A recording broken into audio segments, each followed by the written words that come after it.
और बड़ी खबर इस वक्त की बता देते हैं, चंपावत सीट से उपचुनाव लड़ेंगे सीएम पुष्कर सिंह धामी। शीर्ष नेतृत्व ने धामी के चंपावत से चुनाव लड़ने पर मुहर लगा दी है। तो ये बड़ी खबर आपको बता रहे हैं, चंपावत से चुनाव लड़ने पर मुहर लगा दी है।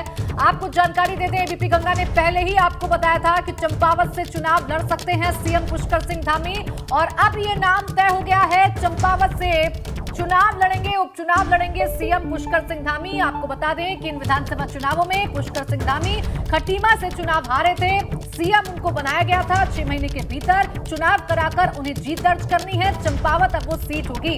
अविनाश मेरे सहयोगी जुड़ गए ज्यादा जानकारी के साथ। अविनाश, क्या जानकारी आपके पास, क्यों चंपावत को चुना गया?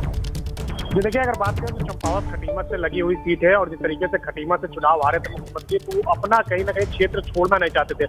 यही कारण है कि केंद्रीय आला कमान ने अभी निर्णय लिया है कि मुख्यमंत्री चंपावत से चुनाव लड़ेंगे, क्योंकि 23 मार्च को उन्होंने शपथ लिया है। 6 महीने के अंदर उन्हें विधानसभा का सदस्य होना जरूरी है, ये संवैधानिक बाध्यता है। लिहाजा अब जल्द ही जो चंपावत के विधायक है कैलाश यातोड़ी, वो इस्तीफा देंगे और मुख्यमंत्री फिर वहां से चुनाव लड़ने की तैयारी करेंगे, क्योंकि इस प्रक्रिया में भी तकरीबन अभी 1 महीना लग जाएगा। इस्तीफा देने के बाद चुनाव आयोग चुनाव वहाँ ऐलान करेगा, फिर उसके बाद चुनाव की डेट डिक्लेयर होगी, तब जाके कहीं पुष्कर सिंह धामी वहां पे चुनाव लड़ेंगे। इन तमाम सारी प्रक्रियाओं को अब जल्दी ही पूरा किया जाएगा, जिससे कि मुख्यमंत्री 6 महीने से पहले विधानसभा के सदस्य हो सके और विधायक बन के आगे कामकाज चला सके। बिल्कुल अविनाश, चंपावत वो सीट होगी, ये तो साफ हो गया है। बीजेपी के शीर्ष नेतृत्व ने इस पर मुहर भी लगा दी है। उपचुनाव यहीं से लड़ेंगे सीएम पुष्कर सिंह धामी। अब अविनाश, कितनी जल्दी माना जाए कि तमाम प्रक्रिया पूरी हो जाएंगी और चुनाव होगा इस सीट पर? देखिए, अगर बात करें तो 24 अप्रैल को संगठन के महासचिव बी एल संतोष उत्तराखंड पहुंचे हैं, देहरादून पहुंचे हैं। वहां पे तमाम सारे लोगों से संगठन को लेकर बैठक करेंगे, बातचीत करेंगे। उसके बाद उम्मीद है कि जल्दी ही वहां से चंपावत के जो विधायक है वो इस्तीफा देंगे। उसके बाद फिर बाकी के काम चुनाव आयोग करेगा, क्योंकि चुनाव आयोग जब भी कोई सीट रिक्त होती है फिर उस पर चुनाव कराने को वो निर्णय लेता है, और उसके बाद फिर वहाँ पे चुनाव होते हैं और तमाम सारे उम्मीदवार अपनी उम्मीदवारी करते हैं। तो अब 24 अप्रैल को अगर बात करें तो संगठन के राष्ट्रीय महासचिव बी एल संतोष देहरादून पहुंचेंगे, वहाँ तमाम सारे लोगों से बातचीत करेंगे, और जो लाभ के पद यानी सरकार के तमाम सारे राज्य मंत्रियों से दर्जा प्राप्त बोर्ड के अध्यक्ष होते हैं, उन तमाम सारे नामों पर भी विचार किया जाएगा। प्रभारी दुष्यंत गौतम ये जानकारी दे चुके हैं। तो लिहाजा 24 अप्रैल को जब वहां पे बी एल संतोष पहुंचेंगे, उसके बाद फिर आगे इस्तीफे की निर्णय ले लिया जाएगा, और फिर इस्तीफा होने के बाद मुख्यमंत्री अपनी दावेदारी वहां से करेंगे। बिल्कुल, देखिए इससे पहले जो प्रक्रिया है उसमें वहां से सिटिंग विधायक को भी इस्तीफा देना होगा। कितनी जल्दी वो इस्तीफा हो जाएगा विनाश?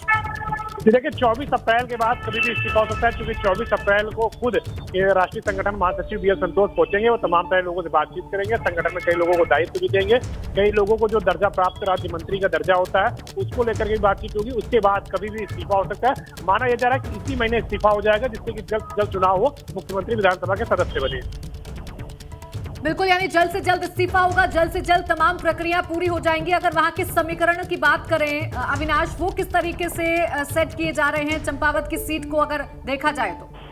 देखिए, अगर बात करें तो वहाँ बीजेपी के लिए आसानी रहेगी जीत दर्ज करने में, क्योंकि मुख्यमंत्री की जो खटीमा सीट है उससे लगी हुई चंपावत सीट ही है। एक तो मुख्यमंत्री को भी प्रभाव है, जिस तरीके से बीजेपी ने वहाँ पे आसानी से जीत दर्ज की थी। उसके बाद अगर बात करें तो अब जब वहाँ पे मुख्यमंत्री चुनाव लड़ने जाएंगे तो उस चुनाव में उनको आसानी रहेगी, वो बेहतर तरीके से वहाँ पे उपचुनाव जीत सकेंगे और फिर विधानसभा में आ सकेंगे, क्योंकि संवैधानिक बाध्यता है कि शपथ लेने के 6 महीने के अंदर उनको विधानसभा का सदस्य होना जरूरी है। लिहाजा 23 मार्च को उन्होंने शपथ ली थी, इससे 6 माह के भीतर ही उनको विधानसभा का सदस्य होना जरूरी है। अब इसकी प्रक्रिया आगे बढ़ा रही है बीजेपी, जल्द ही तमाम सारी जो प्रक्रियाएं हैं उसकी पूरी करेगी। बिल्कुल, जल्दी प्रक्रिया पूरी हो जाएंगी। अविनाश, चंपावत की अगर बात की जाए तो क्या ये भारतीय जनता पार्टी के लिहाज से सेफ सीट है? जी बिल्कुल, अगर बात करें तो बीजेपी के हिसाब से सेफ सीट है, और जिस तरीके से वहाँ पे कैलाश यातोड़ी ने बीजेपी की तरफ से जीत दर्ज की थी, वो पहले व्यक्ति थे जिन्होंने ऑफर भी किया था मुख्यमंत्री पुष्कर सिंह धामी को अपनी सीट, कि मुख्यमंत्री पुष्कर सिंह धामी चाहें तो उनकी सीट से आकर चुनाव लड़ सकते हैं। आपको रोकना चाहूंगी बीच में। कैलाश यातोड़ी सिटिंग विधायक चंपावत के हमारे साथ जुड़ गए फोन लाइन पर। स्वागत है कैलाश जी आपका एबीपी गंगा पर। आपकी सीट को चुना गया है मुख्यमंत्री पुष्कर सिंह धामी के लिए, पहला रिएक्शन आपका? मैं अपने आप को सौभाग्यशाली समझूंगा अगर धामी जी एक सीट से लड़ते हैं मेरे क्षेत्र का, और मेरा सौभाग्य होगा कि धामी जी वहाँ आए हैं। एक ऐसा व्यक्तित्व जिसने 6 महीने में करिश्मा करके दिखाया उत्तराखंड में, और जिसपे एक राष्ट्र नायक यानी कि विश्व का नायक माननीय मोदी जी की नजर गई है। युवा हैं, बहुत बड़ा विजन है उनका, और आज अगर ऐसा होता है पूरे उत्तराखंड और मेरे क्षेत्र का सौभाग्य होगा। और मैं आपको वास्तव में बता रहा हूँ, मैं दिल से चाहता था कि माननीय मुख्यमंत्री जी मेरी सीट से लड़े, और तो कोरोना काल में बहुत सारी चीजें मैं नहीं कर पाया हूँ। मेरे क्षेत्र में वो चीजें वास्तव में सीएम साहब के आने से मुमकिन होंगी। और उत्तराखंड का भी वास्तव में एक शहीदों का बनाया हुआ एक प्रदेश है, ये बहुत पिछड़ा हुआ प्रदेश है। जिस विजन से माननीय मुख्यमंत्री जी ने पिछले 6 महीने में काम किया है जी, और जो नारा हमारा माननीय प्रधानमंत्री जी ने कैलाश जी आपकी सीट से चुनाव लड़ेंगे सीएम पुष्कर सिंह धामी, आपकी भूमिका किस तरीके से रहेगी वहां पर इस चुनाव में? मैं बिल्कुल जिस तरीके से अपना चुनाव लड़ा था उससे भी कई ताकत से माननीय मुख्यमंत्री जी को चुनाव लड़ाऊंगा।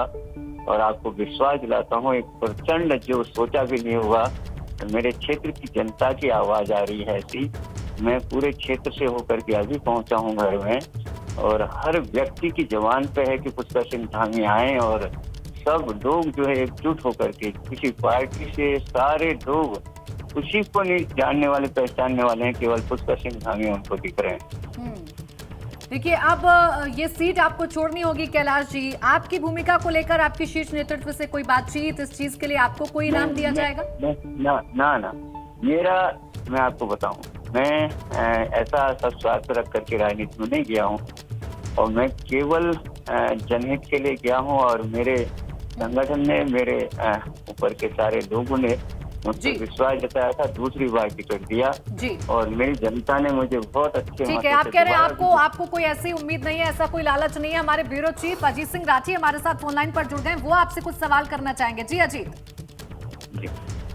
कैलाश जी आपका स्वागत है। और मुख्यमंत्री जी के लिए आपने सीट छोड़ने का प्रस्ताव काफी पहले ही दे दिया था, क्योंकि ये राजनीति है और राजनीतिक संधियां होती रहती हैं, पहले से होती रही हैं। तो अभी जैसा हमारी साथी ने पूछा है आपसे, तो क्या आपका कहीं कोई समायोजन करने की बात है या आपने स्वेच्छा से ये सब चीजें की? मेरा स्वेच्छा से है भाई साहब, मैं बहुत धन्यवाद करता हूँ, आपने मेरे मन की बात जानने की कोशिश की है।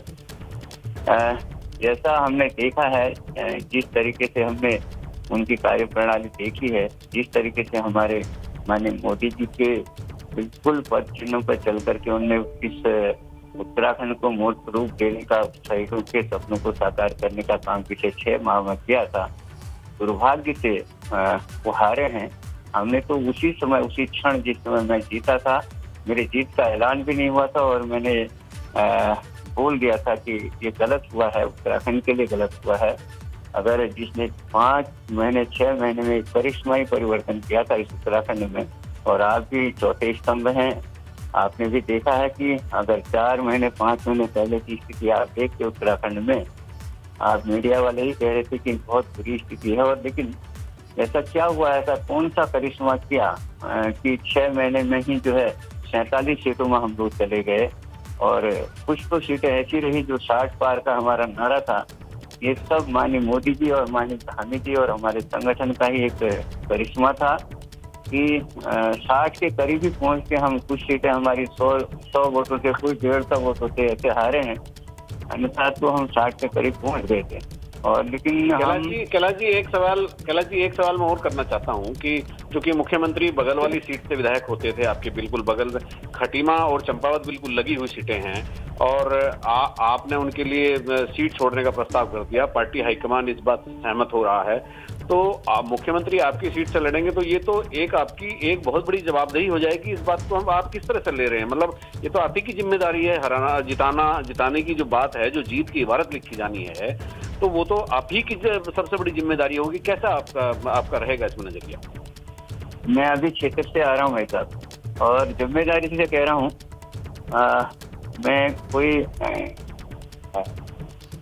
बचपन में नहीं हूँ, मैं 54 साल का आदमी हूँ, और बहुत जिम्मेदारी से आपको बता रहा हूँ कि उत्तराखंड में एक इतिहास बनेगा धामी जी के जीतने का। आज कह रहा हूँ, जिस दिन रिजल्ट निकलेगा आप मुझे फिर से फोनों में लीजिएगा, मैं आपको बताऊंगा कि हमने ये कहा था। और ठीक है कैलाश जी, यानी कि आप कह रहे हैं कि आपकी भूमिका वहां पर रहेगी और मुख्यमंत्री को ये जो इलेक्शन है वो जिताया जाएगा। बहुत शुक्रिया कैलाश जी आपका हमारे साथ जुड़ने के लिए, बातचीत करने के लिए। अजीत आपका भी बहुत शुक्रिया हमारे साथ जुड़ने के लिए। और हमसे बातचीत करने।